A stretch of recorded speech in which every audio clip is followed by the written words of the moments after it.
संघर्ष झाला पण महायुती खंबीर राहिली. आपलं प्रीपोल अलायन्स जे होतं आणि शिवसेना, राष्ट्रवादी आणि भाजप आणि अपक्ष यांनी सगळ्यांनी मिळून आपले 45 आणि 9 असं होऊन भरघोस मताने निवडून आले.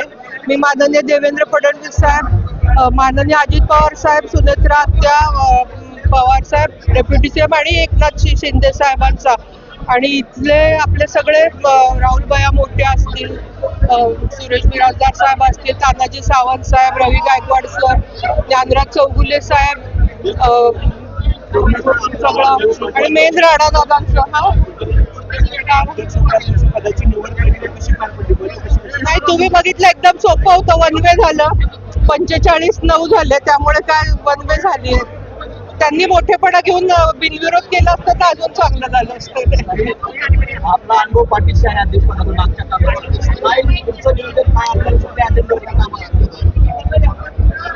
मागच्या वेळेस एकदम कोरी पाठी होती, त्यामुळे जास्त आता मला माहितीये काय काय प्रॉब्लेम पण असणार आहेत आणि काय काय करू शकतो.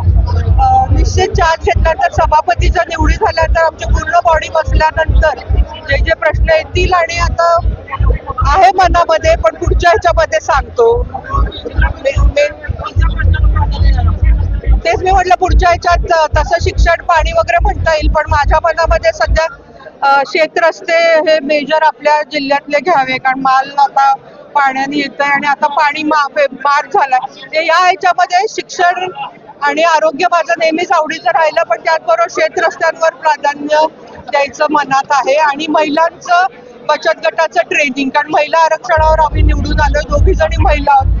महिलांना उमेदच्या माध्यमातून आणि कसं त्यांचं दरडोई उत्पन्न वाढवेल या 2 गोष्टीवर मेजरली मला फोकस करायचं.